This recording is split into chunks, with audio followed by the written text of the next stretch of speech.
विद्यार्थी मित्र हो, आपण साठोत्तरी साहित्य प्रवाहाच्या उदयाच्या पार्श्वभूमीचा विचार करतो आहोत. मागच्या तासामध्ये आपण इथे भारतामध्ये जो ब्रिटिश सत्तेचा कालखंड होता, त्या कालखंडातली समाजाची एकूण स्थितीगती, साठोत्तरी साहित्य प्रवाहाला बळ देणारी कशी ठरली याचा विचार करत होतो आपण. आता या तासामध्ये आपण भारताला स्वातंत्र्य मिळाल्याच्या नंतर किंवा स्वातंत्र्योत्तर काळामध्ये जी इथली समाजाची स्थितीगती होती, त्या स्थितीगतीने साठोत्तरी साहित्य प्रवाहाला कसं बळ दिलेलं आहे त्याचा विचार करणार आहोत. मित्र हो, 15 ऑगस्ट 1947ला भारत स्वतंत्र झाला. भारताच्या स्वातंत्र्याची घटना आपणा सर्वांसाठी कमालीची आनंददायक आहे. आपण ब्रिटिशांच्या सत्तेतून मुक्त झालो, स्वतंत्र झालो आणि एक स्वतंत्र देश म्हणून उदयाला आला. आपल्या देशाची सूत्र आपल्या देशातल्या माणसांच्या हाती आली. ही गोष्ट खूप आनंददायक आहे. पण मित्र, त्याच काळामध्ये काही अशाही घटना घडल्या की ज्या घटना घडायला नको होत्या त्या घटना घडल्या. आणि मित्र, त्या घटनेचे जे काही पडसाद आहेत ते पडसाद पुढच्या काळामध्ये उमटत राहिले. त्या घटना आणि त्या घटनेचे जे वाईट परिणाम आहेत ते आपल्या समाज मनातून आणखी गेलेले नाहीत, किंवा त्या घटनाविषयीचा जो आपला दृष्टिकोन आहे किंवा त्या घटनेचे जे पडसाद आहेत किंवा त्या घटनेमुळे आपल्या मनावर जे आघात झालेले आहेत ते आघात एवढ्या काळानंतरही पूर्णपणे पुसले गेले नाहीत. अशा काही घटना घडल्या.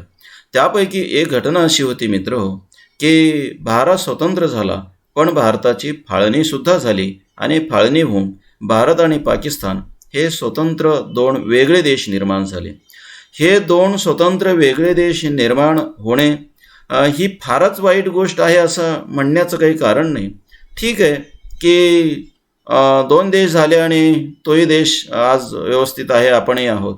पण मित्र, केवळ हे दोन देश झाले नाहीत, भारताची केवळ फाळणी झाली नाही, तर या फाळणीच्या काळामध्ये हिंदू आणि मुस्लिमांमध्ये धार्मिक दंगे झाले, जातीय दंगे झाले. ही गोष्ट फारच वाईट आहे.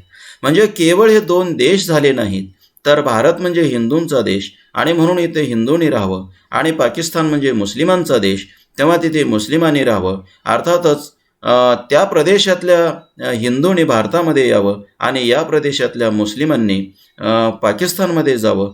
ही कल्पना त्या काळामध्ये मांडली गेली आणि बऱ्यापैकी ती स्वीकारली गेली. आणि मित्र हो, पाकिस्तानामधून हिंदू इकडे आले आणि इकडचे बरेचसे मुस्लिम तिकडे गेले. अर्थात सगळेच हे काही इकडचे मुस्लिम तिकडे गेले नाहीत आणि तिकडचे हिंदू इकडे आले नाहीत, पण अशा पद्धतीनं माणसाचं स्थलांतर झालं. आणि आपण हे करत असताना किंवा अशा पद्धतीचा विचार मांडत असताना याचा विचार केला नाही की जिथे माणसांचा जन्म झाला, ज्या सभोवतालाशी त्यांचं नातं जोडलं गेलं, तिथली मग माणसं असतील, तिथले बाकीचे सजीव निर्जीव सगळे घटक असतील, त्यांच्याशी त्यांचं भावनिक नातं जोडलं गेलं आणि एक दिवस आपण त्या माणसांना ते सगळं सोडायला सांगत होतो. हे मित्र हो, कमालीचं भयानक होतं, क्रूर होतं, हिंसक होतं. आणि हे कमी म्हणून की काय, तर हे स्थलांतर सहज झालं नाही, तर या स्थलांतराच्या काळामध्ये इथे जातीय दंगे झाले आणि मुस्लिमांनी हिंदूंची कत्तल केली आणि हिंदूंनी मुस्लिमांची कत्तल केली. आणि या दोन म्हणजे या समाजामध्ये धर्माच्या आणि जातीच्या नावाखाली एक तेढ निर्माण झाली, एक अंतर निर्माण झालं, अंतर वाढलं, द्वेष निर्माण झाला. ही गोष्ट खूपच भयानक होती, म्हणजे वाईट होती की माणसांमध्ये धर्माच्या नावानं, जातीच्या नावानं अशा पद्धतीनं अंतर निर्माण करणं. विद्यार्थी मित्र, आपण आता 21व्या शतकामध्ये जगतो आणि आता आपल्याला हे नक्की कळते की ह्या ज्या जाती आहेत त्या जाती काही निसर्गानं निर्माण केलेल्या नाहीत. माणसातल्या ह्या जाती मित्र माणसानेच निर्माण केलेल्या आहेत. तर शेवटी माणसं सगळी सारखीच आहेत, पण तरीही आपण जाती निर्माण केलो आणि जातीच्या आधारानं आपण द्वेषाची पेरणी केली. ही गोष्ट खूप वाईट आहे. आणि मग ते जे धार्मिक दंगे झाले, त्या ज्या जातीय दंगली झाल्या आणि त्यामध्ये जे इथे आणि तिथेही पाकिस्तानमध्ये आणि इथे भारतामध्ये सुद्धा हजारो माणसं मारली गेली. ही गोष्ट कमालीची वाईट आहे. मित्रो, इतिहासानं या सगळ्या गोष्टी नोंदवलेल्या आहेत. इतिहासातल्या या सगळ्या गोष्टी वाचत असताना आपल्याला खूप वाईट वाटतं आणि ते वाईटच होतं. तिकडे त्याच्या थोडं अगोदर जर्मनीमध्ये जे हिटलरने ज्यूची कत्तल केली, ती जाणीवपूर्वक आणि एका समाजाची, एका समूहाची कत्तल होती. ते खूपच क्रूर होतं, हिंसक होतं, वाईट होतं, अमानुष होतं. पण मित्रहो, तितकं वाईट नसेल. खरं तर वाईटामध्ये तुलना कशी करायची हाच प्रश्न आहे. पण मित्रहो, त्या स्वातंत्र्य मिळालं आणि त्या काळामध्ये येथे जे जातीय दंगे झाले ते सुद्धा कमालीचं हिंसक होतं, कमालीचं अमानुष होतं. आणि त्या काळातल्या साहित्याने ते नोंदवलं, इतिहासाने ते नोंदवलेलं आहे. मंटोंच्या कथा जर आपण वाचल्या तर मित्र आपल्याला कळतं की ते किती भयानक होतं आणि किती अमानुष होतं. मित्र, हे कमी म्हणून की काय, ज्या महात्म्याने आयुष्यभर आपल्याला अहिंसेचे धडे दिले होते, अहिंसेचा लढा उभा केला होता, त्या महात्म्याची अखेरसुद्धा त्याच तशा हिंसेमध्ये झाली. आणि ज्यांना आपण राष्ट्रपिता म्हटलं होतं, त्या महात्मा गांधींचा खून याच काळामध्ये झाला. म्हणजे एकीकडे आपण त्यांना राष्ट्रपिता म्हटलो आणि पिता म्हणणारे आपण जो होतो, आपणच आपल्या पित्याचा खून करत होतो. मित्र हो, ही गोष्ट खूपच वाईट आहे. आपल्या भारतीय संस्कृतीमध्ये वडिलांच्याबद्दल, पित्याच्याबद्दल फारच आदराच्या कल्पना मांडलेल्या आहेत. आणि इथे मात्र ज्यांना राष्ट्रपिता आपण म्हणत होतो त्याचा आपण खून केला. ही गोष्ट खूपच वाईट होती. ठीक आहे की महात्मा गांधींच्या भूमिकेबद्दल सगळ्यांनीच म्हणजे सगळ्यांनीच ती भूमिका योग्यच मानली पाहिजे किंवा तीच अंतिम वगैरे मानली पाहिजे असं म्हणण्याचं काही कारण नाही. महात्मा असो, संत असो, आणखी कोणी असो मित्र, त्यांच्या विचाराला सुद्धा मर्यादा असू शकतात. पण त्यांच्या भूमिकेला किंवा त्यांच्या विचाराला मर्यादा असणं किंवा त्या आपल्याला अमान्य असणं म्हणजे त्या माणसाला संपवून टाकणं, त्याचा खून करणं हे काही योग्य नव्हतं. आणि इतकी भयानक गोष्ट आपण केली. महात्मा गांधींचा खून करणं ही गोष्ट भारतासाठी फारच लाजिरवाणी आहे, खूपच वाईट आहे. आणि ती गोष्ट आपण त्या काळामध्ये केली. 30 जानेवारी 1948ला महात्मा गांधींचा खून झाला. ह्या दोन्ही गोष्टी अतिशय वाईट आहेत. मित्र, याबरोबरच त्या काळामध्ये बाकीचे काही घटना घडल्या आहेत तेही खूप वाईट होत्या. उदाहरण जर पाहायचं झालं तर मित्र, संस्थानाचं जे विलिनीकरण झालेलं आहे ते सहजासहजी झालेलं नाही. त्यामध्ये सुद्धा खूप माणसांची हत्या झालेली आहे. मग जुनागड संस्थान असेल त्याचं विलिनीकरण असेल, हैदराबाद संस्थानाचं विलिनीकरण असेल, जम्मू काश्मीरचं विलिनीकरण असेल किंवा बाकीचं, कारण इथे त्या काळामध्ये जवळपास 600 संस्थानं होते. त्यापैकी काही संस्थानं सहज विलीन झाली, भारतामध्ये सामील झाली. पण बाकी काही संस्थानाचं जे विलिनीकरण केलेलं आहे मित्र ते सहजासहजी झालेलं नाही. त्या काळात त्या ज्या घटना घडल्या त्याही खूप वाईट आहेत. गोव्यासारखा जो प्रदेश होता तो तर खूप नंतरच्या काळामध्ये भारतामध्ये सामील झाला आहे. आणि ठीक आहे, पण या विलिनीकरणाच्या काळामध्ये सुद्धा खूप वाईट गोष्टी घडलेल्या आहेत, खूप हिंसक गोष्टी घडल्या आहेत, खूप अमानुष गोष्टी घडल्या आहेत. आणि मित्र, त्या काळामध्ये माणसाने माणसाला मारलेलं आहे. मित्र, ही या बाबी म्हणजे माणसाने माणुसकीचा केलेला खूनच होता. आपण जर हैदराबाद संस्थानाचा विचार केला तर पहा की हैदराबाद संस्थानामध्ये निजाम होता, निजामाची सत्ता होती. आणि या निजामाच्या सत्तेमध्ये पहा की हा हैदराबादहून कारभार करायचा आणि कर्नाटक, आंध्र आणि महाराष्ट्रातील मराठवाड्याचा प्रदेश, हे प्रदेश या संस्थानामध्ये त्या काळामध्ये होते. मराठवाड्याचा जर विचार केला तर पहा कशी भयानक परिस्थिती होती ती, की मराठवाड्यामध्ये जवळपास 80% समाज हिंदू होता. आणि 80% हिंदू असणाऱ्या या समाजावर सत्ता मात्र निजामाची होती. आणि निजाम हा मुस्लिम होता, म्हणजे मुस्लिमांची सत्ता.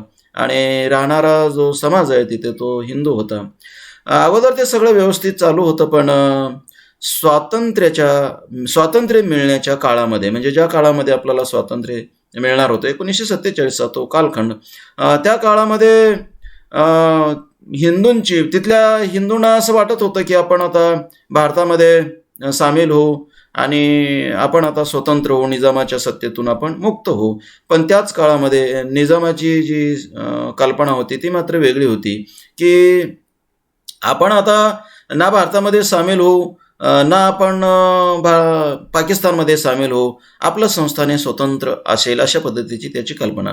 हैदराबाद संस्थान हे कमालीचं श्रीमंत होतं, म्हणजे वैभव संपन्न होतं. या निजामाकडे प्रचंड संपत्ती होती आणि त्यांनी कल्पना केली की आपण आता स्वतंत्र होऊ आणि आपण स्वतंत्र एक देश म्हणूनच अस्तित्वामध्ये येऊ.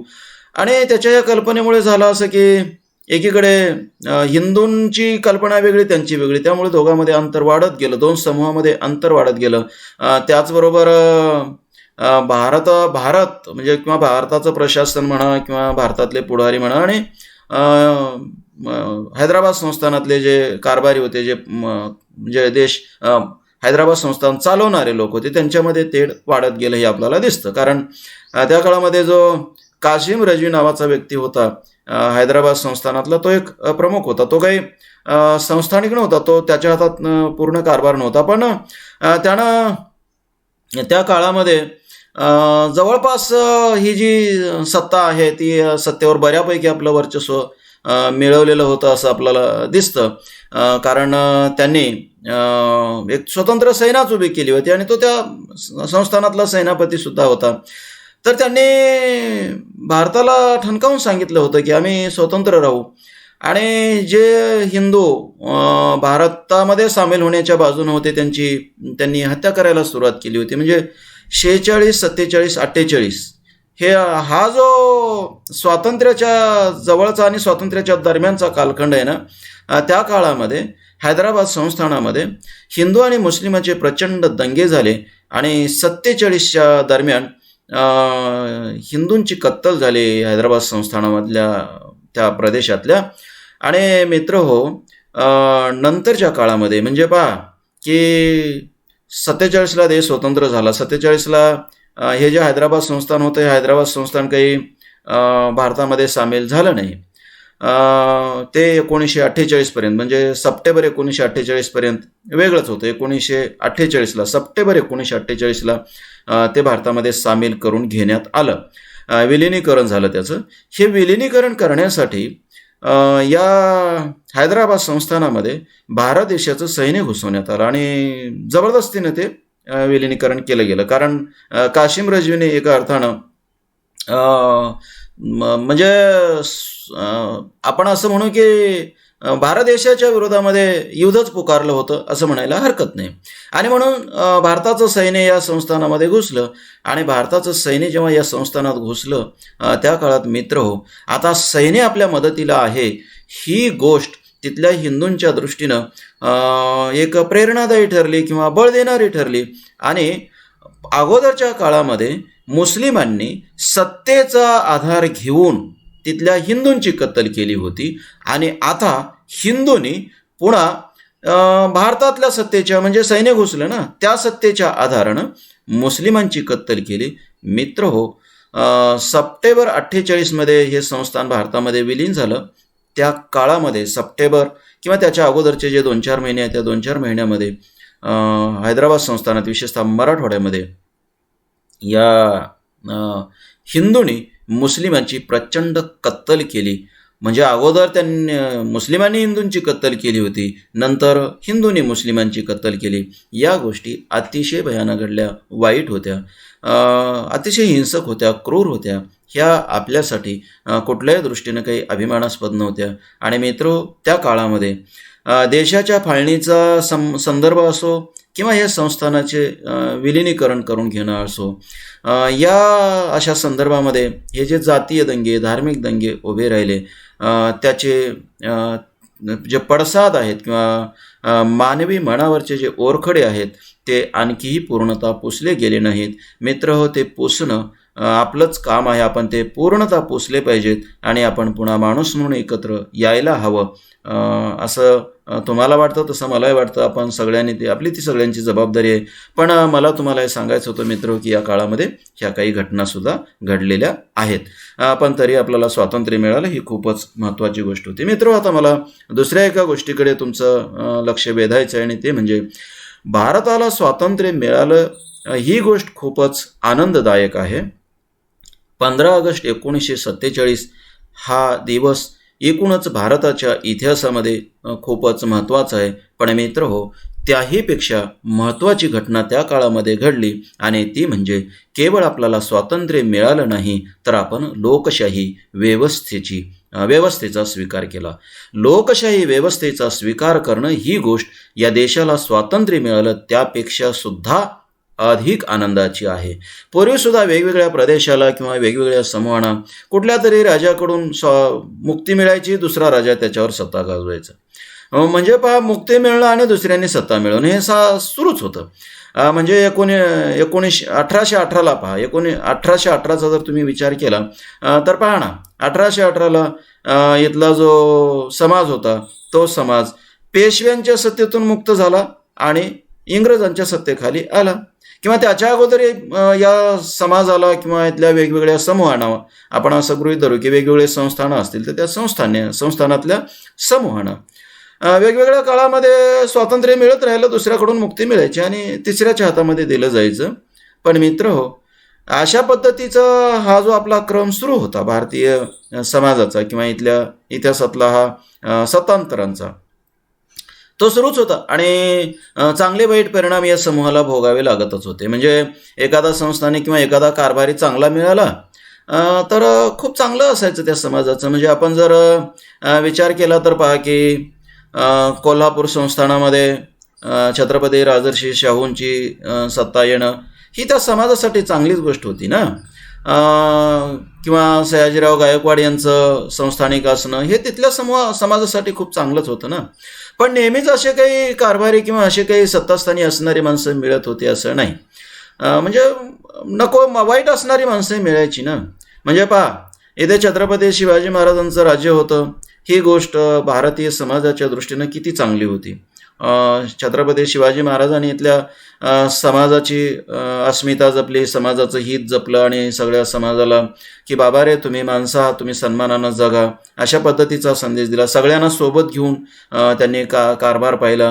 किंबहुना सगळ्या लोकांना त्यांनी सैन्यामध्ये सामील करून घेतलं आणि सैन्यामध्ये सामील करून घेत असताना त्यांच्यातल्या स्वाभिमानाला जागे केलं, त्यांच्यातल्या क्षात्र प्रवृत्तीला जागं केलं. ही किती महत्त्वाची गोष्ट होती की तुम्ही सामान्य माणसं नाही आहात, तुम्ही आमच्या बरोबरीचे आहात, तुमच्यासुद्धा क्षात्र प्रवृत्ती आहे, तुम्ही सुद्धा सन्मानानं जगू शकता, हे त्यांना सांगितलं. ही किती महत्त्वाची गोष्ट होती. छत्रपती शिवाजी महाराजांचा कारभार आणि तो कालखंड मित्रहो, इथल्या लोकांचा न्यूनगंड संपवणारा किंवा त्यांच्यातल्या स्वाभिमानाला जागा करणारा होता आणि त्याचबरोबर त्यांचा चांगला कारभार माणसाच्या सुखी समाधानानं जगता येईल असा होता. माणसाला एक विश्वास होता की आपण आता व्यवस्थित जगू, आपल्यावर कोणी हल्ला करणार नाही किंवा आपल्याला म्हणजे कोणी येऊन केव्हा तरी लुटणार नाही, अशा पद्धतीचा तो कालखंड. आणि इथल्या स्त्रियांचा सन्मान वगैरे जपला जात होता. तो कालखंड खूपच चांगला होता. पण मित्र, नंतर येणाऱ्या पेशव्यांचा जो कालखंड होता, पुण्यामध्ये पेशव्यांनी जो एक कडवेपण स्वीकारला आणि एक कर्मकांडात्मक रूप त्यांनी स्वीकारलं आणि त्यांनी कर्मकांड किंवा त्यांनी ते धार्मिक कडवेपण स्वीकारलं आणि त्याचा परिणाम समाजावर झाला ना. हे आपल्याला कसं काय नाकारता येईल. म्हणजे पुण्यामध्ये जी पेशव्यांची सत्ता होती ती केवळ सत्ता नव्हती, तर त्याचे फार वाईट परिणाम समाजावरही होते. इतिहासाने या गोष्टी नोंदवलेल्या आहेत की त्या काळामध्ये पुण्यातल्या महार समाजाला किंवा दलित समाजाला गळ्यामध्ये मडकं बांधून फिरावं लागत होतं. इतकं हे कडवेपण किंवा इतकं हे कर्मकांडाचं रूप होतं, हे आपण स्वीकारलं पाहिजे. म्हणजे कारभारी कोण होते त्याचे भलेबुरे परिणाम समाजाला भोगावे लागत होते. आपल्या इतिहासामध्ये असे खूप कारभारी झाले, खूप सत्तास्थानी येणारी माणसं खूपच चांगली होती, पण खूप वाईटही होती. पण मित्रहो, स्वातंत्र्य मिळाल्याच्या नंतर 1947ला स्वातंत्र्य मिळालं आणि आता आपण अशा कुठल्या म्हणजे वारसा हक्कानं आपण कोणीतरी कारभारी असतील आणि ते त्यांच्या लहरीप्रमाणे त्यांच्या मनाप्रमाणे कारभार पाहतील असं आपण काही आता ठेवलं नाही, तर आपण लोकशाही व्यवस्थेचा स्वीकार केला.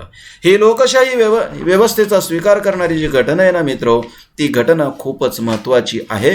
कारण आपण आता परंपरेनं कोणाला तरी कारभारी करणं ही गोष्टच नाकारली. आणि मित्रहो, आपल्या कारभार करणारे कोण असतील, आपल्यावर आपल्या देशाची सत्ता पाहणारे कोण असतील हे ठरवण्याचा अधिकार लोकांना असेल आणि आपला कारभार लोक आपल्या प्रतिनिधीच्या द्वारे पाहतील. ही गोष्ट आपण स्वीकारली म्हणजेच लोकशाहीचा स्वीकार केला.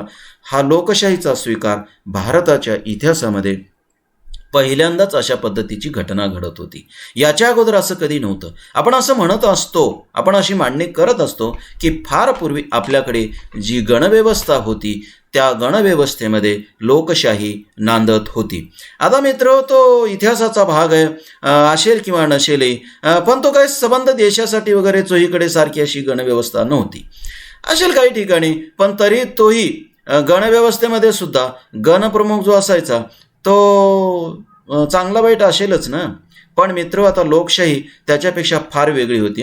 भारताच्या इतिहासामध्ये इतकी चांगली व्यवस्था आणि इतक्या विस्तृत प्रदेशावरची व्यवस्था, इतक्या मोठ्या समूहावरची अशी व्यवस्था भारताच्या इतिहासात कधीच नव्हती. मग आपण भारताच्या इतिहासाचं कितीही गुणगान गायलो तरी आणि भारताचा कितीही दिव्य इतिहास आपण सांगत राहिलो तरी भारताच्या कुठल्याही आणि कोणत्याही दिव्य इतिहासामध्ये इतकी दिव्य गोष्ट कधीच घडली नव्हती. ती प्रथमच घडलेली होती, प्रथमच घडलेली आहे, हे आपण लक्षात घेतलं पाहिजे. मित्र हो, आपण आता अशा कुठल्या तरी वारसा हक्कानं कोणाला तरी सत्ता मिळण्याची व्यवस्था मोडीत काढलेली होती. ही गोष्ट खूप महत्त्वाची आहे आणि आपला कारभार आपणच पाहणार होतो, आपले प्रतिनिधी आपणच निवडणार होतो. आणि आणखी एक खूप महत्त्वाचं आहे मित्र, कारभार कसा पाहिला जावा हे आपण व्यवस्थितपणे पहिल्यांदा ठरवणार होतो. म्हणजे आपण संविधानाची निर्मिती करणार होतो आणि त्या संविधानाप्रमाणे प्रतिनिधींनी कारभार पाहावा अशी व्यवस्था आपण निर्माण केली होती. मित्र हो, याच्या अगोदर राजानं कारभार कसा पाहावा हे असं लिखित काही फार ठरलेलं नसायचं. राजा कारभार कसा पाहायचा, राजा कारभार त्याच्या पद्धतीनं पाहायचा किंवा पुरोहित सांगतील त्याच्या पद्धतीनं पाहायचा किंवा धर्मग्रंथाने जे नोंदवलेलं आहे त्याच्या पद्धतीनं पाहायचा. म्हणजे मित्र हो, राजाची त्या पूर्वीची जी ज्याला आपण राज्यघटना वगैरे फारच म्हणायचंच झालं, संविधान वगैरे फारच म्हणायचंच झालं तर ते संविधान कसं होतं मित्र? ते संविधान होतं भेदाभेदाचं, ते संविधान होतं विषमतेचं. कारण आपल्याकडे आपल्या ज्ञात इतिहासामध्ये जो धर्मव्यवस्था आहे ती धर्मव्यवस्था भेदाभेदाची आहे. हे आपल्याला कसं अमान्य करता येईल? म्हणजे संविधानाच्या रूपामध्ये आपला अलीकडचा जर एक 2,000 वर्षापूर्वीचा किंवा 2,000 वर्षांपूर्वीपासूनचा इतिहास आपण पाहिला तर संविधान फारच असे तर काय होतं, मनुस्मृती म्हणजे संविधान असायचं किंवा दुसऱ्या धर्माचे लोक असतील तर त्यांचा धर्म म्हणजे त्यांचं संविधान असायचं. म्हणजे मनुस्मृतीचा जो कालखंड आहे निर्मितीचा तो जर इसवी सनाच्या पूर्वी 1-2 शतकाच्या किंवा इसवी सनानंतरचं 1-2 शतक अशा पद्धतीचा गृहीत धरला जातो. नक्की काही असं आपल्याला म्हणता येणार नाही की इथेची निर्मिती झाली. पण तो जर कालखंड लक्षात घेतला तर 2,000 वर्षाचा भारताचा इतिहास काय आहे, जिथे हिंदू धर्मातला कारभारी असायचा किंवा हिंदू धर्मातला राजा असायचा, त्याचा कारभार कसा चालायचा तर या मनुस्मृतीप्रमाणे म्हणजे ते त्याचं संविधान, आणि दुसऱ्या धर्मातले असतील तर त्या त्यांचा धर्माचा ग्रंथ म्हणजे संविधान, अशी पद्धती होती. मित्र हो, आपल्याला ज्या रामराज्याची कल्पना आपण खूप चांगली करतो त्या रामराज्याचं संविधानसुद्धा धर्मानं प्रभावित होतं असंच म्हणावं लागतं. कारण तिथे सुद्धा जो वशिष्ठ सांगायचा त्या काळात जो धर्म सांगायचा त्या पद्धतीनेच राज्याचा कारभार सुरू होता. हे आपल्याला कसं नाकारता येईल? केवळ ब्राह्मण सांगत होते म्हणून मित्र हो, त्या काळातल्या राज्यस्थानी असणाऱ्या राज्यकारभार पाहणाऱ्या रामानं शंभुकाचा खून केला, ही गोष्ट आपण कशी नाकारणार आहोत? याचा अर्थ काय होतो? याचा अर्थ हा होतो की त्या काळामध्ये लोकहिताचं आणि लोकांनी ठरवलेलं संविधान नव्हतं आणि समतेवर उभं असणारं, लोकांच्या स्वातंत्र्याचा आदर करणारं संविधान नव्हतं. तर मित्र हो, विषमतेवर आधारलेलंच एक संविधान होतं किंवा विषमतेवर आधारलेलंच एक राज्यकारभार पाहण्याचं सूत्र होतं असं आपल्याला म्हणता येणार नाही का? मित्र हो, त्यापूर्वी जरी आपण गेलो तरी फार वेगळं आहे का? मित्र हो, महाभारताचा जरी तुम्ही विचार केला तरी महाभारतामध्ये तरी काय होतं? त्याही काळामध्ये जे राज्यकारभार पाहण्याची सूत्र होती किंवा समाजाकडे पाहण्याची जी दृष्टी होती ती विषमतेवर आधारितच होती ना. म्हणजे पाहणार तुम्ही, कर्ण जेव्हा शिकायला येतो आणि प्रवेश मागतो तेव्हा कर्णाला प्रवेश दिला जात नाही का? तर तू राजाच्या या मुलाबरोबर शिकू शकत नाही, म्हणून कर्णाला द्रोणाचार्य हाकलून देतात मित्र.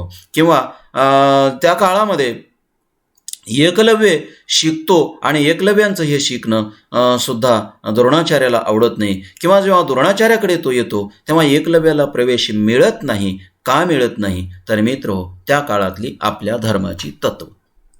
मला फार खोला जायचं नाही, याच्यावर मी खूप बोलू शकतो, पण मित्र मला तुम्हाला सांगायचं आहे की भारताच्या इतिहासामध्ये अशा पद्धतीचं कधीही कुठे संविधान नव्हतं. अशा पद्धतीचं कधीही कुठे राजाचा कारभार पाहण्याची सूत्र समतेवर आधारलेली नव्हती आणि सगळ्या माणसांना समान हक्क असेल अशा पद्धतीची कुठलीही राज्यपद्धती भारताच्या इतिहासामध्ये दिसत नाही. फारच पूर्वी गेलो तर कदाचित गणव्यवस्थेमध्ये असेलही आणि काही गणव्यवस्थेत असेल, कारण सगळीकडे आणि सगळ्या भारताच्या या प्रदेशावर असा एकच कारभार पाहणारा गण किंवा अशी काही व्यवस्था नव्हती. वेगवेगळ्या प्रदेशामध्ये वेगवेगळ्या अशा पद्धतीची गणव्यवस्था असेल आणि तिथे तिथे एखादा जर गणप्रमुख चांगला असेल तर ती व्यवस्था असेल, पण अशा पद्धतीनं विस्तृत प्रदेशावर फार मोठ्या समाजावर सत्ता असणार आहे अशी सत्ता कुठेच भारताच्या इतिहासात दिसत नाही. आणि म्हणून मित्र भारताला केवळ स्वातंत्र्य मिळालं ही गोष्ट ही गोष्ट जेवढी आनंदाची आहे त्याहीपेक्षा आनंदाची आणि त्याहीपेक्षा क्रांतिकारक अशी गोष्ट जर कुठली असेल तर मित्र आपण लोकशाही व्यवस्थेचा स्वीकार केला ही आहे.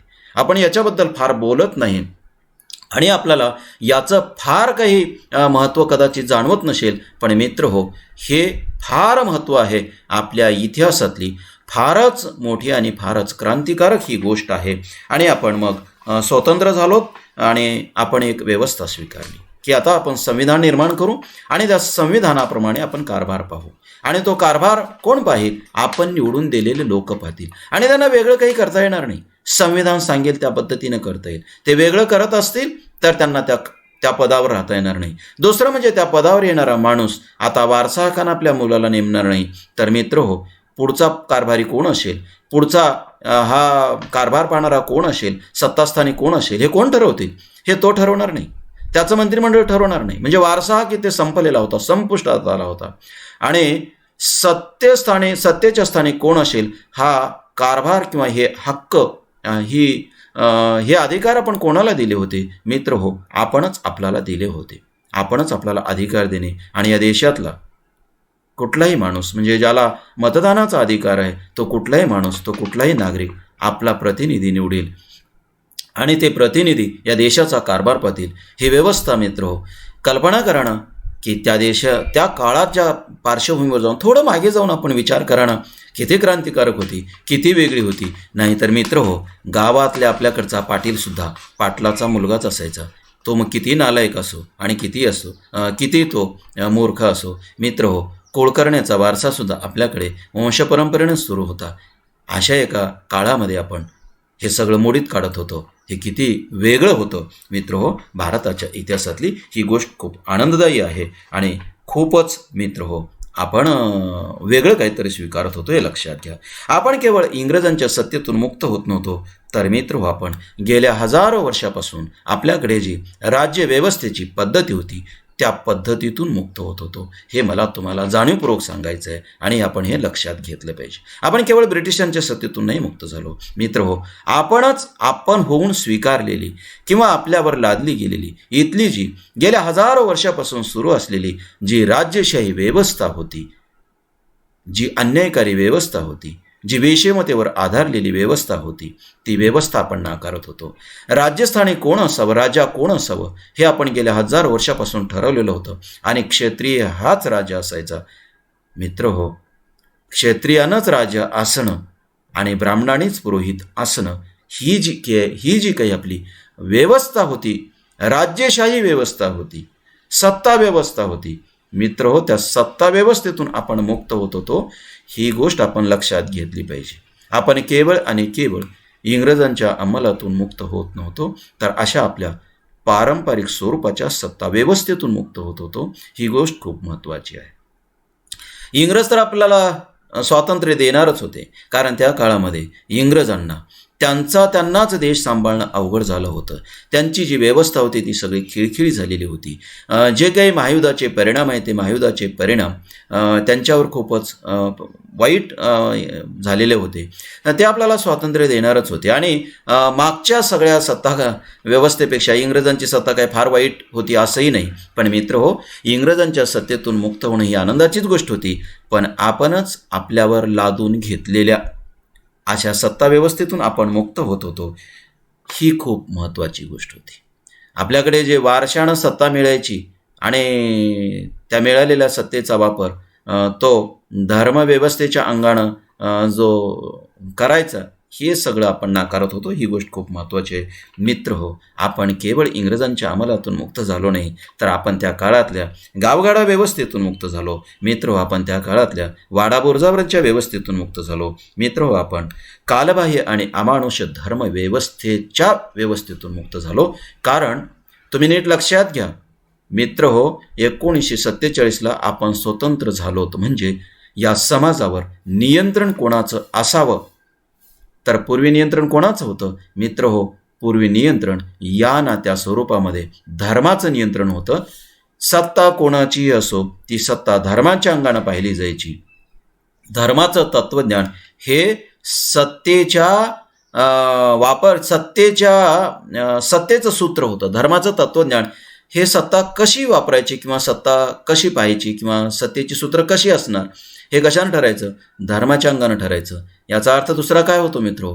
भारताच्या इतिहासामध्ये असा हजारो वर्षाचा कालखंड आहे की राजा कोणीही असो, राजा तो कारभार कसा पाहायचा?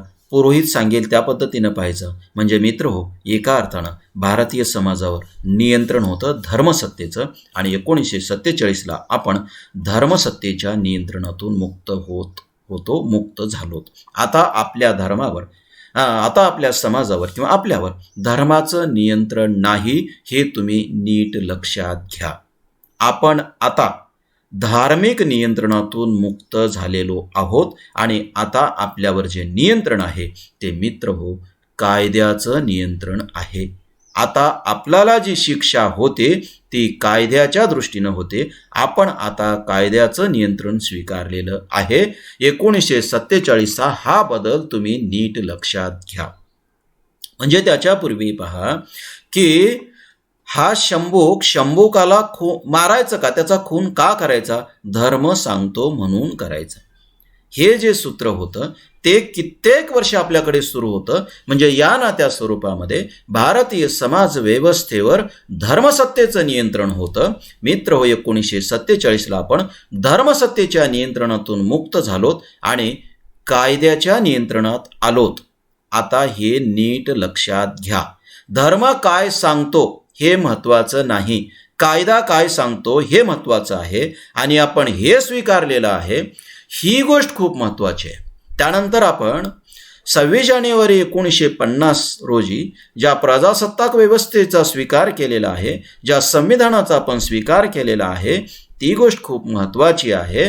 मित्र हो, हे आपण नीट लक्षात घेतलं पाहिजे. आपण धर्मसत्तेतून मुक्त झालो आहोत. मित्र हो, आपण जन्मानं कोण्या जातीत जन्मलेलो आहोत त्या आधारानं एखाद्या समाजाला हीन ठरवलं जायचं. त्याचबरोबर त्याच आधारानं एखादा समूह किंवा एखाद्या जातीतली माणसं दादागिरी करायची. ही जन्मजातीनं मिळणारी न्यूनत्वाची कल्पना, हीनत्वाची कल्पना आणि त्याच अंगानं त्याच्यावर होणारा अत्याचार आणि जन्मजातीच्या आधारानं अहंगंडांची कल्पना, अहंगंड आणि दादागिरी, या सगळ्यातून आपण मुक्त झालो. म्हणजे ते जे दादागिरी करत होते त्यांना आपण सांगितलं की बाबा रे, आता जन्मजातीच्या आधारानं तुझी दादागिरी चालणार नाही. आणि मित्र हो, बहुजन समाजाला, इथल्या दलित समाजाला, इथल्या स्त्रियांना हेही म्हणजे कळालं की आता आपण जन्मानं कोण आहोत, आपण कुठल्या जातीचे आहोत, आपण स्त्री आहोत का पुरुष आहोत, याच्यानं काही फार फरक पडणार नाही. आपण या देशाचे नागरिक आहोत ना, तर बस संपलं. आपण आता इतरांच्या बरोबरीचे आहोत. ही गोष्ट मित्र हो आपण 1947ला स्वीकारली. किंबहुना त्याच्यानंतर आपण असं म्हणू की प्रजासत्ताक व्यवस्थेचा आपण स्वीकार केला. म्हणजे आपण हे स्वीकारलं. म्हणजे आपण मित्र हो, संविधान स्वीकारलं, आपण लोकशाही स्वीकारली. ही साधी गोष्ट नाही. मला त्याच्यात फार खोलात जायचं नाही, पण मित्र हे खूपच महत्त्वाची गोष्ट आहे. धर्मसत्तेचं नियंत्रणच आपल्यावरचं संपून जाणं, किंवा जुनी जी आपली व्यवस्था होती, सत्ता व्यवस्था, ती पूर्णतः नाकारणं आणि या देशाचा नागरिक म्हणून आपल्याला समान अधिकार असणं ही गोष्ट खूप महत्त्वाची आहे. त्या काळातल्या मित्र या देशातल्या जवळपास 75% लोकांना लोकशाही आपण स्वीकारतो आहोत, आपण प्रजासत्ताक व्यवस्था स्वीकारतो आहोत. हे किती महत्त्वाचं आहे कळत सुद्धा नव्हतं. म्हणजे त्या काळातल्या अनेक लोकांना हे कळालंही नसेल की इथून पुढे आपल्या मतानुसार या देशाचा पंतप्रधान कोण असेल हे ठरेल. आपल्या मताला तेवढी किंमत आहे हे त्या काळातल्या त्या काही लोकांना कळालं सुद्धा नसेल. पण जे त्या लोकांना कळत नव्हतं किंवा त्यांच्या कल्पनेच्या पलीकडचं होतं, हे कल्पनेच्या पलीकडचं असणं मित्र वास्तवात उतरलं होतं. म्हणजे आपण संविधानाचा जो स्वीकार केला ना 1950ला, तो संविधानाचा स्वीकार करणं ही साधी गोष्ट नव्हती. आपल्या कल्पनेच्याही पलीकडचं वास्तवात उतरलेलं होतं, हे आपण लक्षात घेतलं पाहिजे. ही गोष्ट मित्र पुढच्या काळामध्ये इथल्या समूहाला बळ देणारी आहे.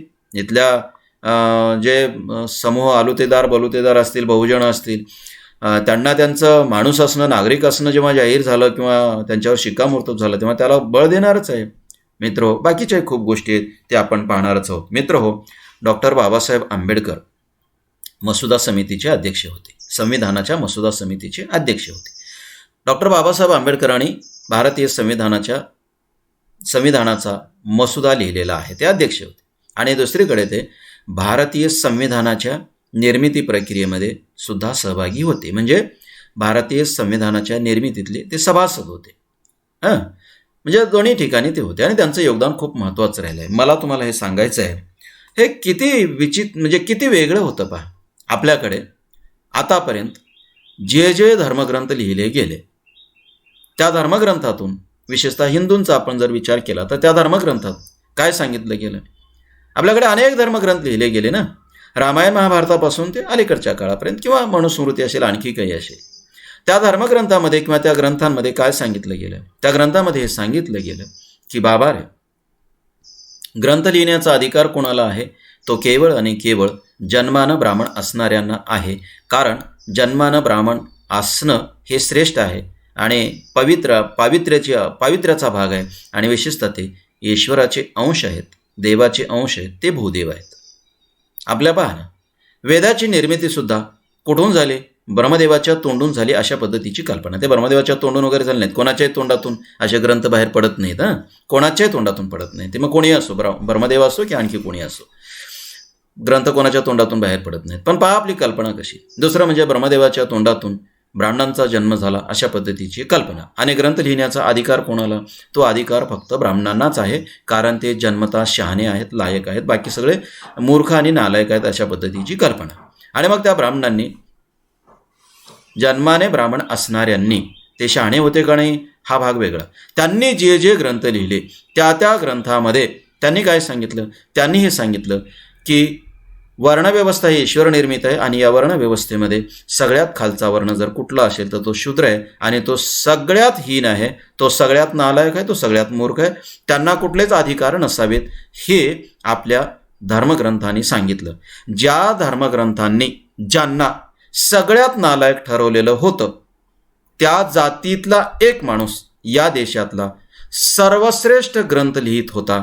ही गोष्ट किती म्हणजे किती चमत्कारिक आहे, किती चमत्कार मानावा अशी, मी चमत्कार म्हणजे या अर्थानं म्हणतो की चमत्कार वाटावा अशी आहे आणि किती क्रांतिकारी आहे लक्षात घ्या.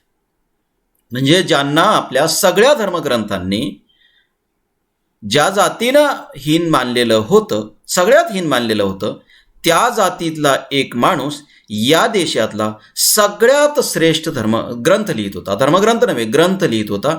तो ग्रंथ आपल्या सगळ्या धर्मग्रंथापेक्षा श्रेष्ठ आहे. कारण तो आपल्या देशाचा ग्रंथ आहे, आपल्या देशाचं संविधान आहे. या देशाचं संविधान या देशातल्या कुठल्याही धर्मग्रंथापेक्षा श्रेष्ठ आहे, हे आपण मान्य केलं पाहिजे.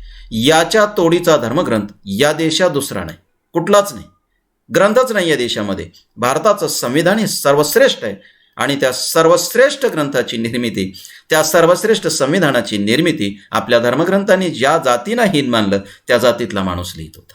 किती क्रांतिकारक गोष्ट आहे. हे मित्र हो, केवळ या ठिकाणच्या जन्मानं महार असणाऱ्यांनाच अभिमानास्पद नाही, तर इथल्या सगळ्या बहुजनासाठी अभिमानास्पद आहे. कारण तुम्हाला केवळ महाराणा नाही, त्याच्याबरोबर याही आलुतेदार बलुतेदारांना हीन मानलं होतं. त्यांना आता कळालं, अरे अनेकांना जे आपल्यापेक्षा ज्यांना हीन मानलं गेलं होतं, तो माणूस इथलं संविधान निर्माण करू शकतो. म्हणजे याचा अर्थ जन्मानं कोणीही नालायक नसते आणि जन्मानं कोणी हीन नसते. म्हणजे हे त्यांना कळालं. मित्र हो, त्यांचा जो न्यूनगंड होता की आपण जन्मानच हीन आहोत, नालायक आहोत, त्या न्यूनगंडावरचा हा टोला होता. त्या न्यूनगंडाला हे नाकारणं होतं.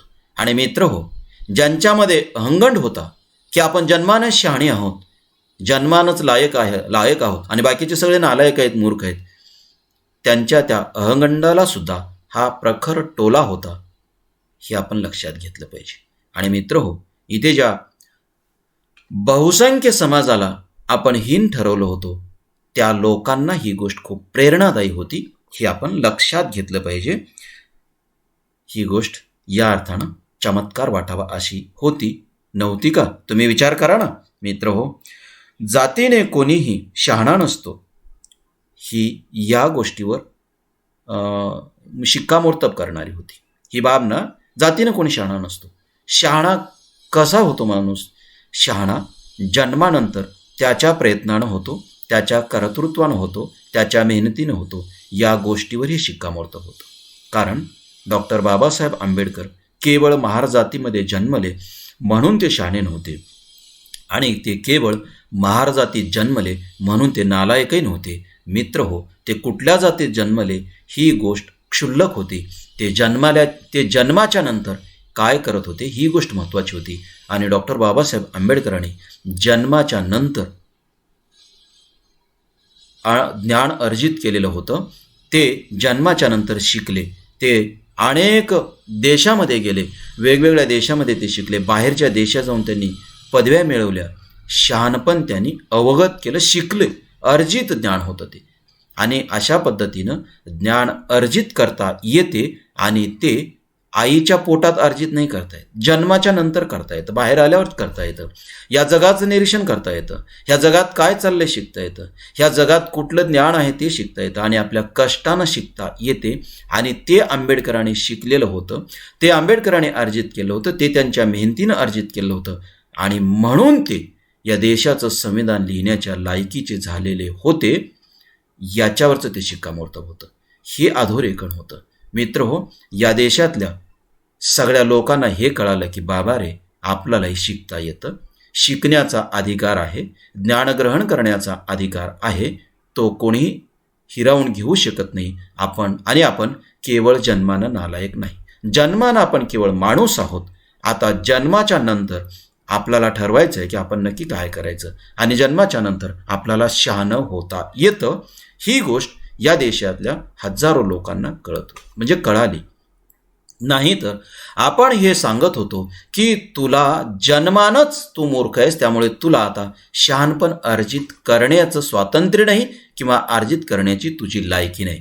मित्रो, आता या काळामध्ये ह्या गोष्टी सांगताना, ह्या गोष्टी ऐकताना आपल्याला नवल वाटते की असं काही होतं का? पण असं होतं की आपण इथे हजारो माणसांना सांगत होतो, बहुसंख्य माणसांना सांगत होतो की तू जन्मानं या जातीमध्ये जन्मलेला आहेस ना, बस संपलं, तू जन्मानच आता मूर्ख आहेस आणि तुला शहाणं होण्याचा ना अधिकार आहे ना तुझ्यात ती क्षमता आहे.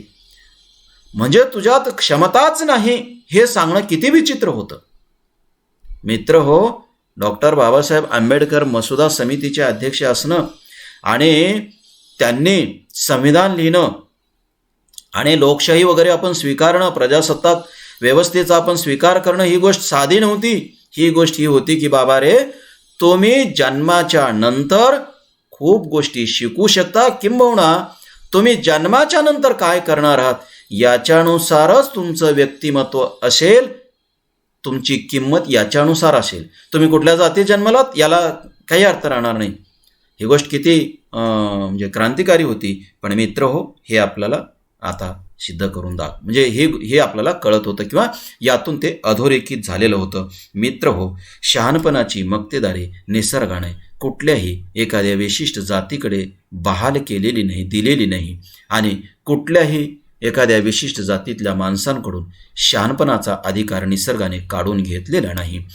ही गोष्ट आता अधोरेखित झालेली होती. ही खूप महत्त्वाची गोष्ट आहे. मित्र हो, थोतांडी धार्मिक ज्ञानापेक्षा आधुनिक जीवनाचं ज्ञान, आधुनिक व्यवस्थेचं ज्ञान, आधुनिक समाजाचं निरीक्षण हे अधिक महत्त्वाचं आहे. हे अधोरेखित झालेलं होतं. मित्र हो, त्या काळामध्ये ज्यांना धार्मिक ज्ञान होतं ती माणसं खूप असतील, पण केवळ धार्मिक ज्ञान होतं म्हणून त्यापैकी कोणालाही आपण मसुदा समितीचं अध्यक्ष केलेलं नव्हतं. आणि मित्र हो, भारतीय संविधानाच्या निर्मिती प्रक्रियेमध्ये त्यांना आपण सभासद म्हणून नेमलेलं नव्हतं. तर आपण काय केलेलं होतं? तर मित्र हो, ज्यांच्याकडे आधुनिक ज्ञान होतं, जे आधुनिक शिक्षण शिकलेले होते, ज्यांच्याकडे आधुनिक अशी जीवनदृष्टी होती, ज्यांना आधुनिक समाजाचं आकलन होतं, ज्याने आधुनिक समाजाचं निरीक्षण केलं होतं, आणि ज्यांना आधुनिक शास्त्र माहीत होती, आधुनिक विद्या माहीत होत्या, आधुनिक गोष्टी माहीत होत्या, त्यांना आपण नेमलं होतं. मित्र हो, ही गोष्टसुद्धा तुम्ही नीट लक्षात घ्या की केवळ धर्माचं ज्ञान म्हणजे ज्ञान नव्हे, तर त्याच्यापेक्षा श्रेष्ठ, त्याच्यापेक्षा वेगळं आणि त्याच्यापेक्षा महत्त्वाचं ज्ञान आणखी आहे, आणि ते म्हणजे आधुनिक ज्ञान आहे. ते ग्रंथात, आधुनिक पुस्तकातून, आधुनिक ग्रंथातून मिळतं. ते धर्मग्रंथातून नव्हे, या ग्रंथातून मिळतं. ते शास्त्राच्या अभ्यासातून मिळतं, समाजाच्या निरीक्षणातून मिळतं. हे आपण अधोरेखित करत होतो. डॉक्टर बाबासाहेब आंबेडकर हे काही धर्माचं ज्ञान असणारे धर्मवेते वगैरे नव्हते, तर मित्र होते आधुनिक शास्त्राचं ज्ञान असणारे होते, कायद्याचं ज्ञान असणारे होते.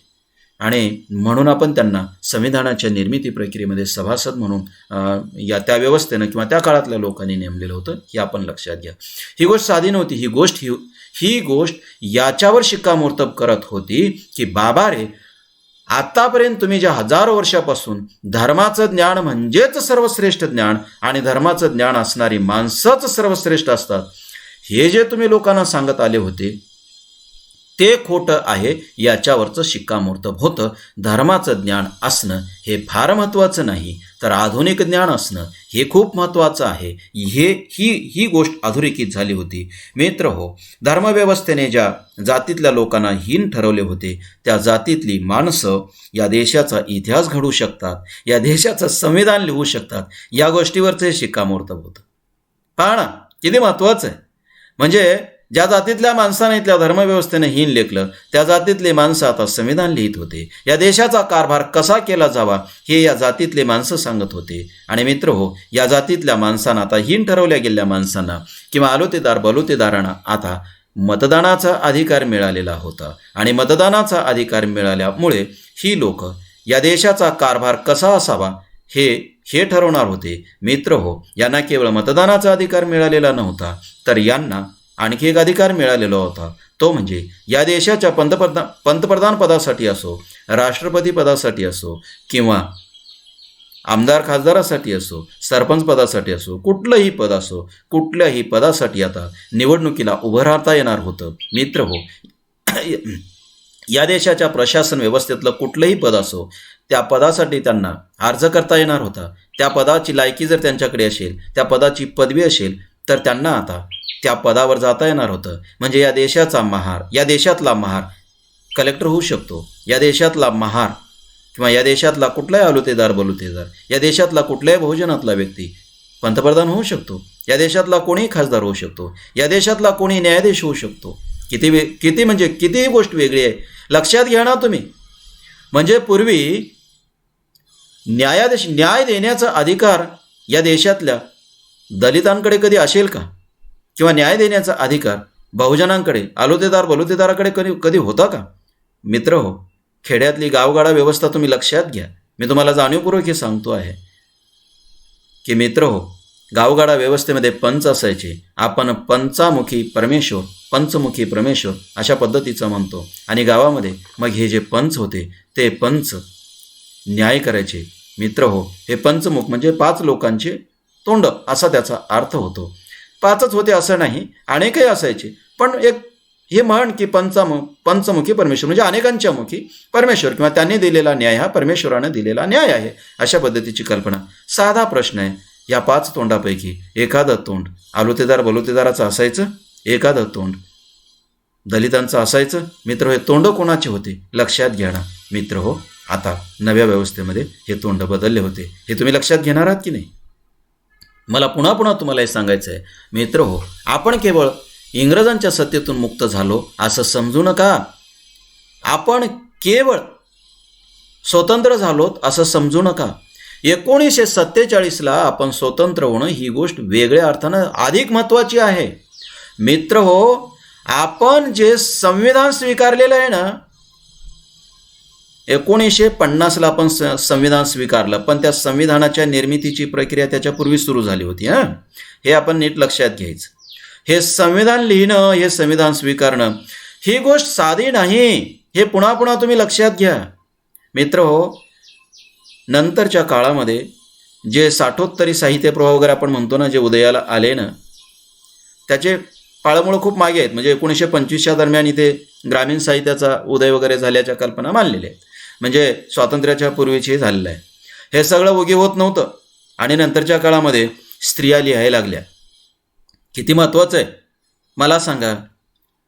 मनुस्मृतीच्या काळामध्ये स्त्रियाने लिहिणं अपेक्षित होतं, त्यांना लिहिता येत होतं.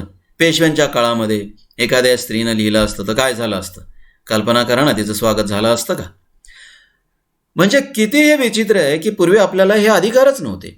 म्हणून 1947ला आपण स्वतंत्र झालोत, आपण प्रजासत्ताक व्यवस्थेचा स्वीकार केलोत. ही गोष्ट खूप महत्त्वाची आहे की आपण त्या काळामध्ये खूप काही वेगळं स्वीकारलेलं आहे. म्हणजे या देशाचा कारभार कोण करतील हा ठरवण्याचा अधिकार असणं, त्या पदावर कोणी असणं. म्हणजे पहा ना, या देशामध्ये पहा, पंतप्रधान स्त्री झाली, या देशामध्ये राष्ट्रपती स्त्री झाली. आपल्या धर्मव्यवस्थेचं तत्त्वज्ञान काय होतं पहा ना, स्त्रियांना काय स्थान होतं. म्हणजे स्त्रियांनी कारभार पाहणं, स्त्रियांनी सत्तास्थानी असणं आपल्याकडे धर्मव्यवस्थेला मान्य होतं का?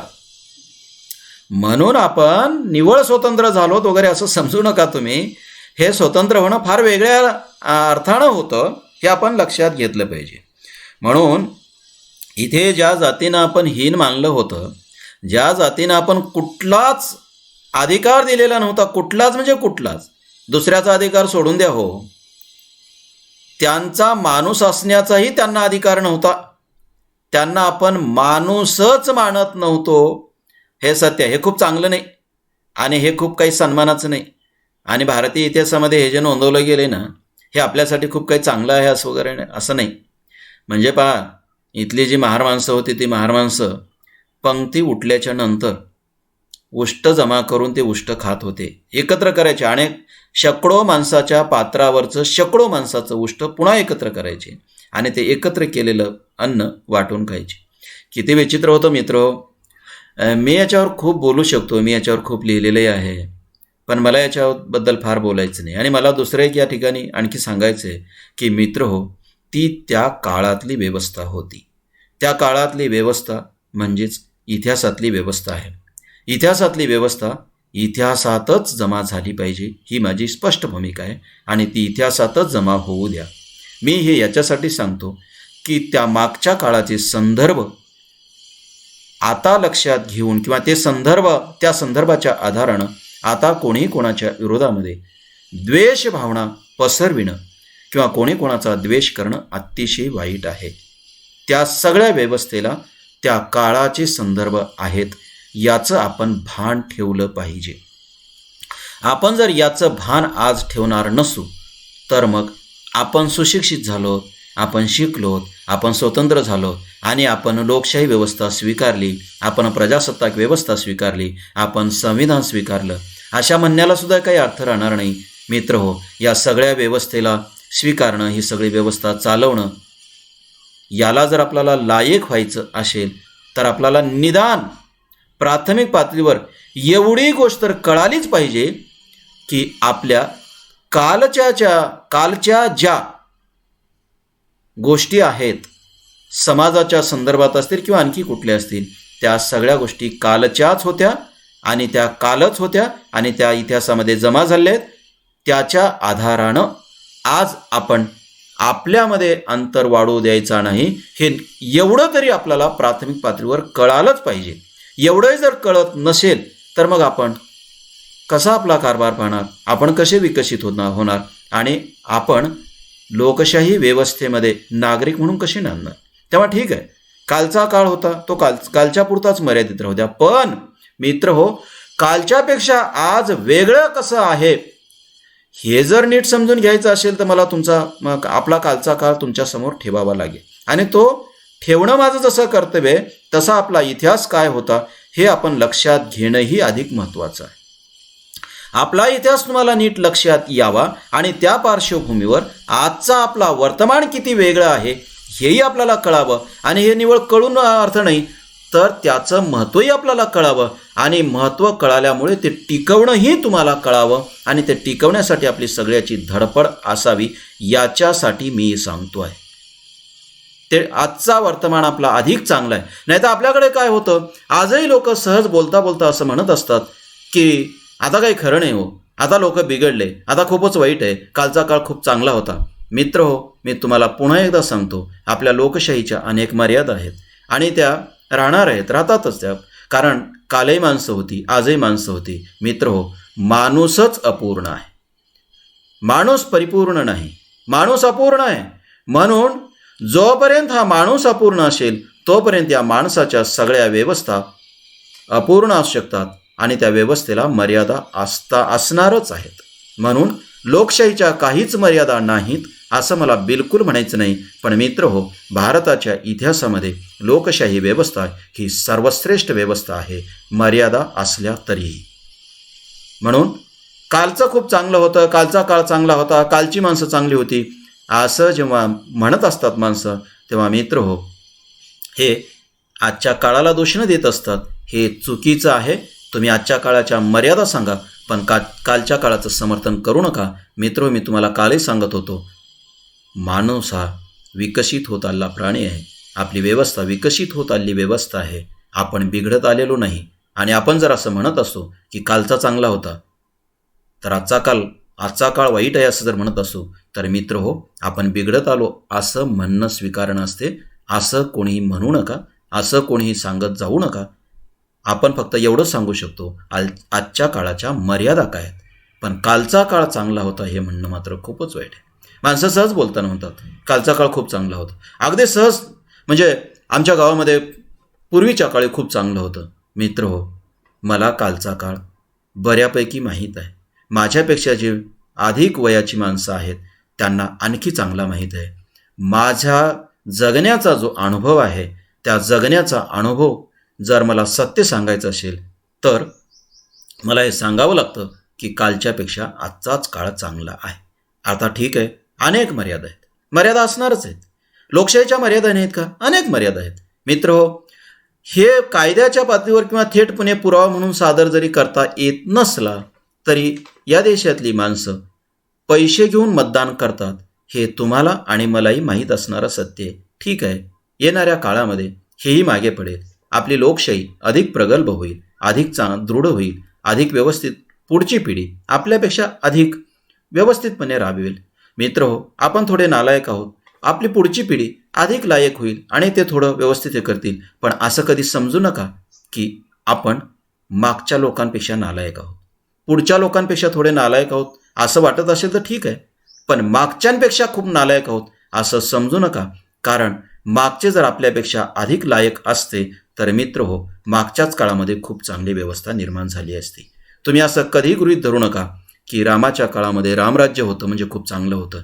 नाही मित्र हो, रामाच्या काळात उलट वाईट होतं. म्हणून त्या काळामध्ये चांगली व्यवस्था असण्याचं ते स्वप्न आहे.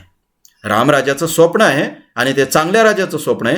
मुळात तेव्हा जर चांगलं असतं स्वप्न कोणी वागवलं नसतं. आपण जे म्हणतो ना रामराजे, ज्या ज्या काळामध्ये वाईट व्यवस्था होती त्या त्या काळामध्ये चांगल्या व्यवस्थेचं पाहिलेलं हे स्वप्न आहे. मित्र हो, जे असते त्याचं स्वप्न कोणी पाहत नसते, जे नसते त्याचं स्वप्न पाहतात. मित्र हो, हे पाहिलेलं स्वप्न आहे. मागच्या कुठल्याच काळात रामराज्य या शब्दाचा अर्थ जर चांगलं राज्य असेल तर सर्वदूर असं आणि फार मोठ्या समाजावर फार चांगलं राज्य वगैरे नव्हतं. मित्र हो, मागचा काळ चांगला असं म्हणणं चुकीचं आहे. आजचा काळ चांगला आहे, पुढचा काळ अधिक चांगला राहणार आहे. लोकशाहीच्या खूप मर्यादा आहेत, पण मित्र हो, लोकशाही व्यवस्थेमध्ये आणि आपण ज्या प्रजासत्ताक व्यवस्थेचा स्वीकार केला त्या व्यवस्थेमध्ये इथल्या सगळ्या माणसांना अधिकार मिळाला आणि अशा या बहुजनांपैकी अशा या वेगवेगळ्या जाती ज्या बलुतेदारांपैकी जी माणसं होती त्या माणसांनाही अधिकार मिळाला. त्या माणसांना शिकण्याचा अधिकार मिळाला, त्या माणसांना लिहिण्याचा अधिकार मिळाला, त्या माणसांना वाचण्याचा अधिकार मिळाला, त्या माणसांना इतर माणसाबरोबरीचा अधिकार मिळाला, त्या माणसांना राज्य कारभारातला अधिकार मिळाला आणि त्या माणसांना प्रशासन व्यवस्थेमध्ये वेगवेगळ्या पदावर जाण्याचा अधिकार मिळाला. मित्र हो, त्यांचा सन्मान जागा झाला, त्यांना जगाचं निरीक्षण करता आलं आणि ही नवी शिकलेली नव आत्मभान आलेली माणसं जी लिहायला लागली ना स्वातंत्र्याच्या नंतर, मित्र हो, ते त्यांचं म्हणजे त्या नव्या माणसांचं नवं लिहिणं, नवं साहित्य, त्यालाच तर आपण साठोत्तरी साहित्य प्रवाह म्हणतो. ते साठोत्तरी प्रवाह आहेत. मग त्या साठोत्तरी प्रवाहाच्या लेखनाला बळ देणाऱ्या गोष्टी कोणत्या आहेत? मित्र हो, आपण मागच्या अनेक तासापासून जे विवेचन करतो त्या विवेचनातून तुमच्या लक्षात आलं असेल अनेक गोष्टी आहेत, खूप मागेपर्यंत आहेत, खूप मागेपर्यंत त्या गोष्टी नेता येतात. म्हणजे मध्ययुगीन काळापर्यंत त्या नेता येतात. संतांचं जे साहित्य आहे, त्यांचे जे या समाजाला घडवण्याचं योगदान आहे त्याच्यातही त्या लपलेल्या आहेत. अगदी महात्मा फुलेंचं कार्य असेल, बाकी समाजसुधारकांचं कार्य असेल, बाकीच्या गोष्टी असतील किंवा इंग्रजांचा कालखंड असेल, त्या कालखंडामध्ये त्या गोष्टी लपल्या आहेत. पण मित्र हो, त्याचबरोबर आपण आपण लोकशाही स्वीकारणं, स्वतंत्र होणं याच्यासुद्धा लपले आहेत आणि यामुळे आपल्याला आत्मभान आलं आणि हे आत्मभान येणं खूप महत्त्वाचं आहे. मित्र, माणूस असणं फार महत्त्वाचं नाही, कारण माणूस असणं ही जी गोष्ट आहे ना ती जन्मानं आपोआप मिळते. कारण आपण माणूस म्हणून जन्मतो. म्हणजे आपण काही लहानपणी इतर प्राणी नसतो. म्हणजे आपण लहानपणी बाबा बाकीच्या प्राण्यासारखं म्हणजे कुत्र्या मांजरासारखं गाढवासारखं काहीतरी 4 पाय वगैरे घेऊन जन्मलो आणि नंतर मग आपण बदलत आपले माणूस झालोत वगैरे, असं काही नाही. हे फार पूर्वी झाले, आता नाही झालं. हे पूर्वी आपण कुठले तरी प्राणी होतो. म्हणजे डार्विनचा जो उत्क्रांतीचा सिद्धांत आहे तो या उत्क्रांतीच्या सिद्धांताच्या याच्यानं आपल्याला सांगता येईल की फार पूर्वी आपण इतर प्राण्यांसारखेच होतो. मग ते गोरिला असो आपण किंवा आणखी कुठले तरी असो, ठीक आहे, पण प्राणी म्हणून आपण जन्मलो. आणि मधल्या काळामध्ये हजारो लाखो वर्षाच्या काळामध्ये आपण उत्क्रांत होत आलो. ते दोन्ही अंगानं आपण होत आलो. त्या दोन्ही अंगानं म्हणजे कसं, तर एकीकडे पहा आपलं बौद्धिकदृष्ट्या विकसित होत आलोत आणि दुसरीकडे आपण शारीरिक पातळीवर बदलत आलोत. म्हणजे आपण हाताचा वापर पाय म्हणून करण्याच्याऐवजी हात म्हणून करायला शिकलोत. पाठीचा जो कणा आहे तो ताठ वगैरे करायला शिकलोत आणि नीट आपण पायावर भार वगैरे तोलायला शिकलोत. या अंगानं आपण शारीरिक पातळीवर माणूस होत आलोत किंवा हा वेगळा प्राणी होत आलोत असं आपण म्हणू. आणि दुसरीकडे आपण बौद्धिक पातळीवर विकसित होत आलोत. हे माणूस होण्याची जी प्रक्रिया आहे ती या अंगानं खूप दिवसापासून होत आली. पण आता आपण जन्मताना म्हणजे माणसाचं बाळ म्हणून माणूस म्हणून जन्मतो आपण. म्हणजे आपण लाखो वर्षांच्या पूर्वी जसा इतर प्राण्यांसारखा आपला जन्म होत होता तसं काय आता होत नाही. म्हणजे आपण माणूस म्हणून जन्मतो, आपण मोठं होतो ते आपण माणूस म्हणूनच होतो. म्हणजे दिसायला आपण माणूस म्हणूनच होतो. आपण माणसासारखंच अन्न खातो, आपल्याला इतर माणसासारखेच डोळे, कान, नाक वगैरे सगळे असतात, हात वगैरे असतात आणि म्हणून आपल्याला लोक माणूसच म्हणतात. मित्र हो, पण माणूस असणं हे आणखी एका अर्थानं अर्थपूर्ण असते आणि ते म्हणजे आपण माणूस असल्याची आपल्याला जाणीव असणे. आता तुम्ही म्हणाल ती जाणीव कशी असते, तर मित्र हो, माणूस असण्याची जाणीव हे आपण इतर प्राण्यांपेक्षा वेगळे आहोत याची जाणीव. ती वेगळे असण्याच्या 2 दृष्ट्या आहेत आपल्याकडे. ते म्हणजे आपण वेगळे दिसतो म्हणून वेगळं असणं आणि आपण वेगळे असतो म्हणून वेगळं असणं. हे वेगळं असणं म्हणजे आपण विचार करणारा प्राणी आहोत हे याची जाणीव आपल्याला असणं. माणसाच्या अनेक ज्या व्याख्या केल्या जातात त्यापैकी एक अतिशय वेगळी व्याख्या आणि श्रेष्ठ व्याख्या आहे आणि ती म्हणजे माणूस हा विचार करणारा प्राणी आहे. विचार करणाऱ्या प्राण्याला माणूस म्हणतात. बाकी अनेक व्याख्या आहेत. ज्या माणसाला भाषा आहे आणि विकसित भाषा आहे तो प्राणी म्हणजे माणूस. ज्याला हात आहेत तो म्हणजे माणूस, ज्यानं आपल्या संस्कृतीचा विकास केलेला आहे तो म्हणजे माणूस. अशा अनेक व्याख्या सांगता येतील, मी अनेक सांगू शकतो. अशा त्याच्यातले छोट्या मोठ्या अनेक अर्थछटा मी सांगू शकतो. पण मित्र, मला तुम्हाला हे सांगायचं आहे की विचार करणारा प्राणी म्हणजे माणूस ही व्याख्या तुम्ही लक्षात घ्या. आणि असा विचार करायला शिकणं म्हणजे मित्र हो आत्मभान असणं, न्यूनगंड झटकून टाकणं. हे आत्मभान ज्याला येतं ना तो माणूस मित्र हो अभिव्यक्त होतो आणि आपलं आत्मभान व्यक्त करतो. मित्र हो, आपण स्वतंत्र झालोत आणि लोकशाही व्यवस्था स्वीकारलोत, प्रजासत्ताक व्यवस्था स्वीकारलोत म्हणजे आपल्याला आत्मभान आलं की आपणही इतर माणसांसारखेच माणसं आहोत. आपलं हे आत्मभान गेल्या हजारो वर्षांच्या काळामध्ये धर्मव्यवस्थेनं म्हणजे दुबळं केलेलं होतं, दुर्बळ केलं होतं. कारण धर्मव्यवस्थेनं सांगितलेलं होतं की तुम्ही विशिष्ट जातीमध्ये जन्माला आलात म्हणून तुम्ही नालायक आहात, तुम्ही मूर्ख आहात. स्वातंत्र्याने हे सांगितलं तुम्ही कुठल्याही जातीमध्ये जन्माला आलात तर तुम्ही माणूस आहात, इतर माणसासारखाच तुम्हाला अधिकार आहे. आणि ज्यांना हे लक्षात आलं म्हणजे सांगणं, व्यवस्थेनं हे प्रस्थापित करणं वेगळं, पण तुमच्या लक्षात येणं हे तुम्हीच लक्षात घेतलं पाहिजे ना. आता तुमच्या लक्षात येत नसेल तर काय करणार मग? नाही तर आजही पहा ना, भूगोलामध्ये शिकवलं जातं की बाबा रे शनी हा ग्रह आहे, शिकवलं जातं ना. पण हे भूगोल म्हणजे वर्गामध्ये असा भूगोल शिकणारी माणसं किंबहुना वर्गामध्ये असा भूगोल शिकवणारी माणसं म्हणजे शिक्षक असतील, प्राध्यापक असतील, ही माणसं तुम्हाला शनिदेवाच्या दर्शनासाठी ज्या रांगा लागल्या असतात ना शनी शिंगणापूरला, त्या रांगेत दिसतात तुम्हाला. म्हणजे वर्गामध्ये हे शिकवणार पोरांना की बाबा रे शनी हा ग्रह आहे, वर्गात शिकवणार. आणि हे नालायक लोक तिथं जाऊन शनिदेवाच्या दर्शनासाठी रांगेत उभं राहणार. याचा अर्थ काय? याचा अर्थ असा की व्यवस्थेनं तुम्हाला ओरडून सांगितलेलं आहे की बाबा रे तुम्ही इतर माणसासारखे माणसं आहात. ह्या जगाचं ज्ञान तुम्हाला घेता येतं. तुम्ही धर्मव्यवस्थेतून आता मुक्त झालेले आहात. तुम्ही जगाचं ज्ञान घ्या आणि तुम्ही माणूस म्हणून जगा, म्हणजेच विचार करायला शिका. हे व्यवस्थेनं तुम्हाला सांगितलं ना. व्यवस्थेनं तुम्हाला आता कुठं सांगितलं की तुम्ही जन्मताच नालायक आहात हे नाही सांगितलं. व्यवस्थेनं सांगितलं की तुम्ही जन्मता इतर माणसासारखेच आहात. पण आता हे तुम्ही लक्षातच नाही घेतलं तर मग आता करायचं काय? पण मित्र हो, जे व्यवस्थेनं तुम्हाला सांगितलेलं आहे ते लक्षात घेऊन ज्या माणसांना आत्मभान आलेलं आहे, माणूस असण्याचं भान आलेलं आहे, सभोवतालाचा एक वेगळा अर्थ स्वतंत्रपणे लावता येतो आणि कार्यकारणाचा शोध घेता येतो, हे ज्याला कळालं अशी आत्मभान आलेली माणसं जी लिहायला लागली ना मित्र हो, त्या त्यांच्या लिहिण्याला, त्या त्यांच्या निर्मितीला, त्या त्यांच्या मराठीतल्या शब्दांना, त्यांच्या साहित्यालाच आपण साठोत्तरी साहित्य म्हणतो. त्या साठोत्तरी साहित्याला किंवा त्यांच्या त्या अभिव्यक्तीला, साठोत्तरी साहित्याला म्हणण्यापेक्षा अशा पद्धतीनं लिहिण्याच्या त्या माणसाच्या त्या लिहिण्याला किंवा त्या लेखक कवीच्या निर्मितीला बळ देणाऱ्या गोष्टी अनेक घडलेल्या आहेत. त्यापैकी स्वातंत्र्य आणि स्वातंत्र्याच्या नंतर आपण स्वीकारलेली लोकशाही व्यवस्था, प्रजासत्ताक व्यवस्था, ह्या गोष्टीसुद्धा बळ देणाऱ्या आहेत असं आपल्याला म्हणता येतं. मित्र हो, या विवेचनातून तुम्हाला बऱ्याच गोष्टी कळाल्या असतील. पुढच्या तासामध्ये